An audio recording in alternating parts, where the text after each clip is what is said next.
Now,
Lucy, you mustn't bark right now.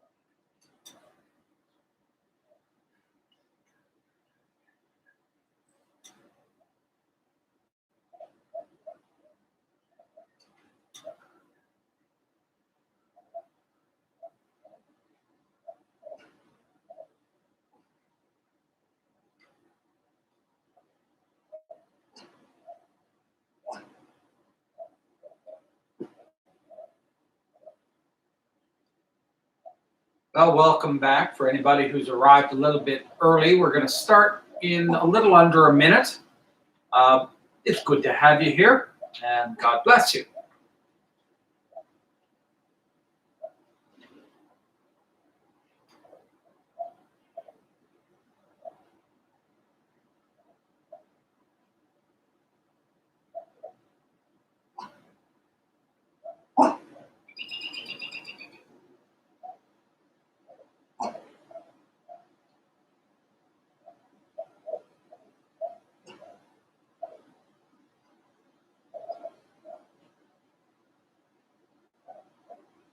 Well, it's 4 o'clock. Welcome back to almost the last episode of Eating Simply That Others May Simply Eat.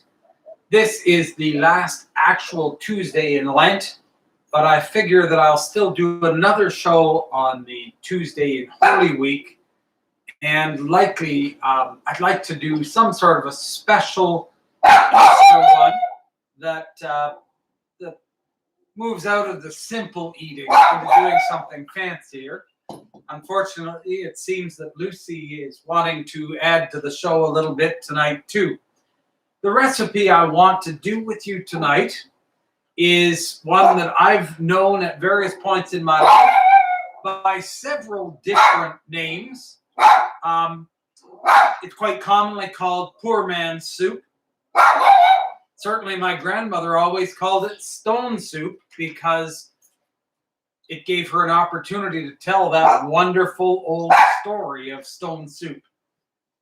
And the Newfoundlanders in my first parish would have called this by the name Musco soup because you opened up the door and every thing in the fridge must go.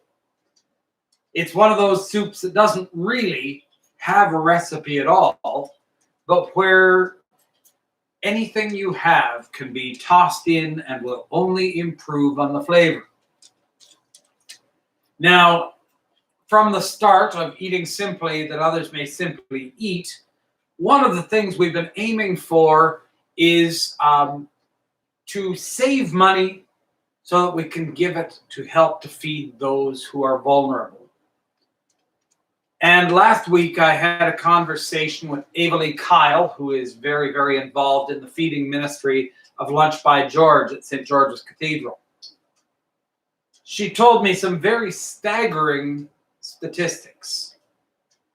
Last year, when COVID-19 first struck, the numbers at Lunch by George began to rise.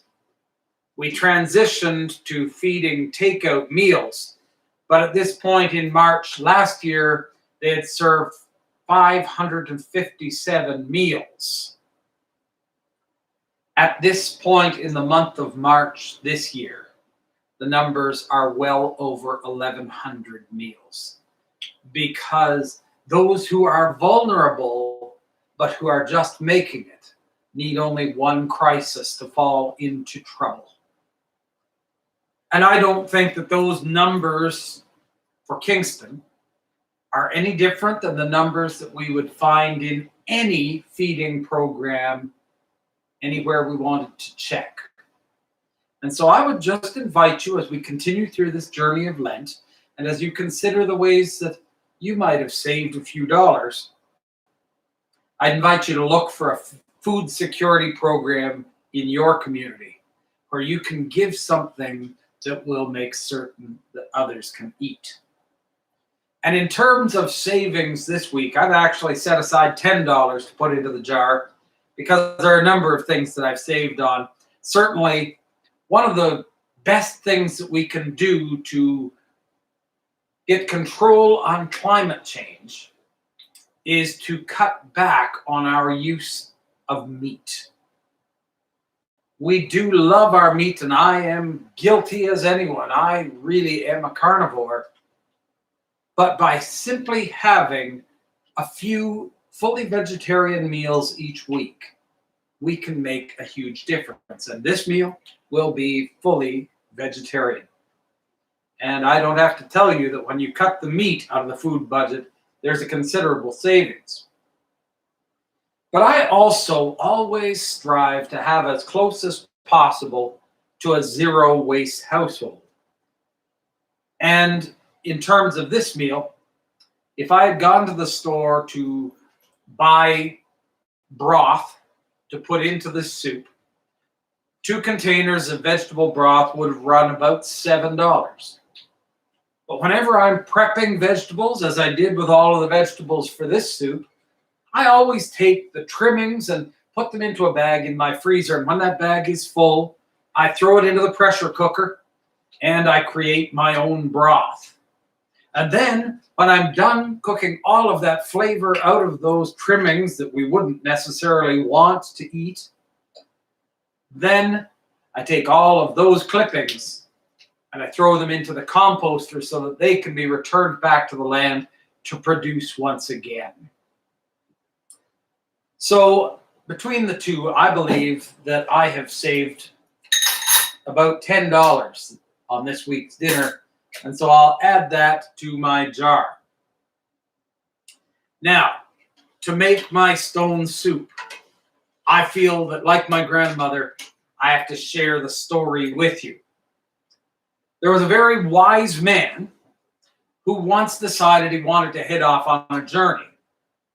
He packed a small bag and he headed away. As night fell, he was approaching a village. And when he came to that village, he stopped in the center of the village and he met some people. And he said to them who he was and why he was there. And he said, all I need is a place to lay my head for the evening and to have my evening meal. The people said to him, it's not a problem to give you a place to sleep, but we're a very, very poor village, and the harvest was really awful this year. None of us has anything to spare. None of us has anything to share. There is no way that we could feed you. The man said, well, that's not a problem because I had planned to make stone soup, and I had planned to make enough for all of us to share. They asked him, stone soup? What is that? And he said, well, all I need from you is a bit of wood to light a fire and a huge pot and some water, and we will make stone soup. Well, it wasn't a few moments before someone appeared with a giant soup kettle. Someone else came with a bit of wood to light a fire, and people came and filled that pot with water. And as it started to boil, the man reached in his pocket and he pulled out a silk pouch. And from the pouch, he took a stone. Well, this stone is going to be my symbol for our talk tonight. But he took this small stone and he dropped it into the pot. And he began to stir and to sniff. And as he did, more and more people gathered to hear about this strange recipe of stone soup. Well, he said to the people that were gathered, you know, the best pot of stone soup I ever had, we didn't just use a stone. My friend had a little bit of cabbage, and we threw that cabbage in, and oh my word, what a stone soup that made. Well, someone disappeared from the crowd, and a few moments later, the lady returned with a tiny cabbage out of her pantry. And the man took that cabbage, and he chopped it up, and he added it to the pot along with that small stone. He continued to talk, and he said, oh, but you know, this stone soup would be truly magnificent if only I had an onion to fry up and add to the pot. Well, it wasn't long before someone in the crowd had gone home and returned with an onion. And he chopped it up and cooked that over the fire. And then when it was ready, he added it into the pot. And as he continued on, he kept mentioning things that would only make the stone soup better. He said, you know, a few potatoes would just make this incredible. And soon someone had gone home and found some potatoes, and the man added them into the soup. And he said, I bet you if we just had a couple ribs of celery, wow, what a soup this would be. And wouldn't you know it, someone went home and got some celery and shared it into the stone soup. That man continued to stir and to sniff. And he said, you know, this is going to be the best stone soup ever, but I bet you it could be better if someone had just a wee bit of garlic. Well, it wasn't long before someone had gone home and come back with some garlic, and they added that into the soup as well. Someone else had the great idea and said, you know, I have some mushrooms at home, and I bet you those mushrooms would just add a certain something to this soup. Well, the man cut them up, and he dropped them in, and once again he stirred, and he sniffed, and by now the smell of this incredible stone soup was spreading all through the village. Someone else said, you know, down in my root cellar, I've got some turnips. I bet you a few pieces of turnip would really add something to the soup. And so the man took the turnip and he added it into the pot. And finally, another person came along with 4 carrots. And he chopped them up and he added them to the pot. And he let them all boil together.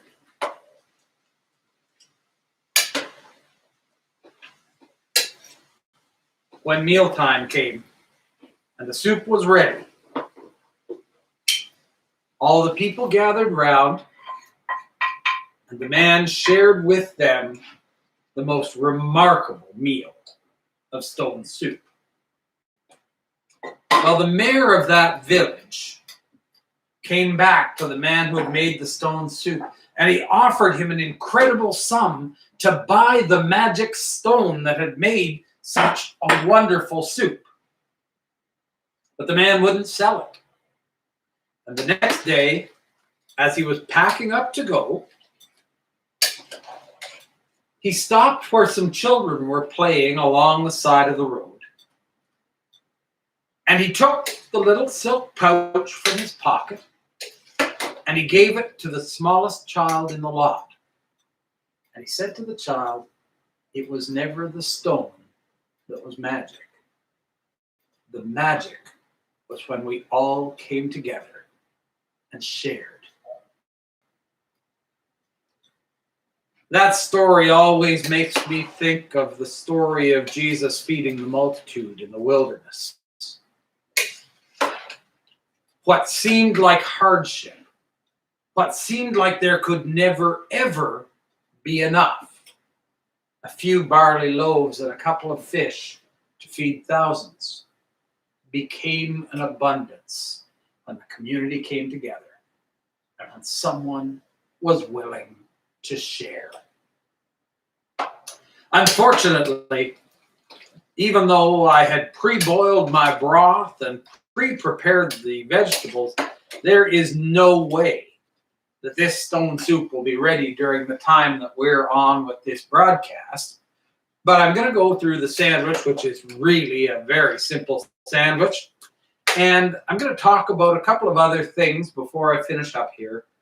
And you'll just have to trust me. I look at this soup right now, and there are so many vegetables in there that it's an awful lot more like a stew than it is a soup. But it really does look and smell wonderful. So the sandwich that I said I was going to make today, I'm just going to take a few of these dishes over the sink so I have a little more workspace.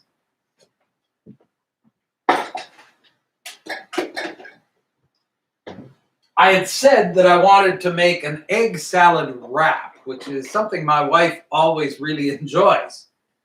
And my Metro store always has these wonderful gluten-free wraps that I'm able to have. And so I wasn't really worried about it. And when I pulled into Metro today, wouldn't you know, for the first time in months, the display was empty. And so I can't make a wrap, but I did manage to get a really nice gluten-free brioche, and that will make a really delicious sandwich. I've pre-made my egg salad because we all know that there's nothing magic about egg salad. One thing I always like to add to an egg salad sandwich, though, is a little bit of cheese because I love cheeses. So I'm just going to put a slice of cheese on the bread to start with.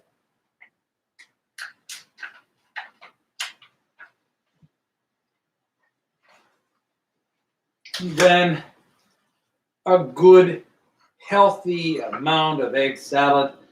Lord knows I don't eat a sandwich for the bread. I like some filling in my sandwiches.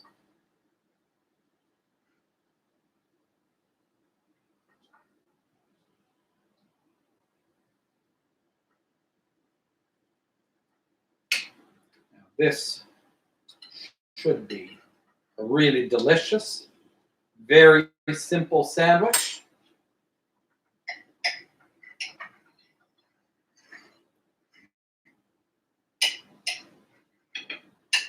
It takes only seconds to prepare, and yet, for many of us, is one of those wonderful comfort foods that we always enjoy. Now, before I sign off for today, I want to talk about one other thing. Throughout my ministry, I have been blessed to take part in a number of refugee sponsorships. And this week, as I was surfing around on the internet, I found out about a program that is being done in the Diocese of Ottawa called the 1,000 Doves program. Now, I have to tell you, I have always loved doing origami. It's one of those things that keeps my hand busy so that I can focus on other things. And what they're working on is having people make part of this 1,000 doves, and then on Pentecost, an art exhibit will be set up in Christchurch Cathedral, Ottawa, featuring those 1,000 doves in a huge flock hung from the rafters of that beautiful cathedral. I've seen something similar done in the cathedral in Cincinnati, Ohio. And even as people walked up and down the aisle, creating a breeze, that created movement among the doves. This 1,000 Doves project is meant to benefit the refugee sponsorship work of the Diocese of Ontario, or Ottawa. And so I have committed myself to making 100 of the 1,000 doves that are going to be displayed in the cathedral. They're a fairly simple model. I'll maybe come closer to the camera so that you can see the dove. And I'm asking that people consider making a pledge to the 1,000 Doves project on behalf of the 100 doves that I'm making. And it doesn't have to be a lot, but everything will help towards sponsoring other people who need to leave their homes in order to find a safe place in a new land. And I can think of no land that would be better to find a safe place than here in this beautiful land of Canada. If you look on my Instagram account, or Renewable Spiritual, you'll find an address for the Diocese of Ottawa 1,000 Doves project where you would be able to make an online donation. And even if doing sort of online financial transactions is something you're not comfortable with, there are lots of parishes that are doing refugee sponsorship. And simply, as we think about those doves, go to your parish. Make a donation to help a family somewhere to make a fresh start in the world. I really wish this were done so that you could see it, because this is going to be an amazing pot of soup. Thanks for joining me. As I said, stone soup doesn't really have a recipe. Whatever you've got, toss it in with some vegetable broth, and you're going to end up with an amazing dinner, and a very low-cost dinner. God bless you all, and we'll see you next week.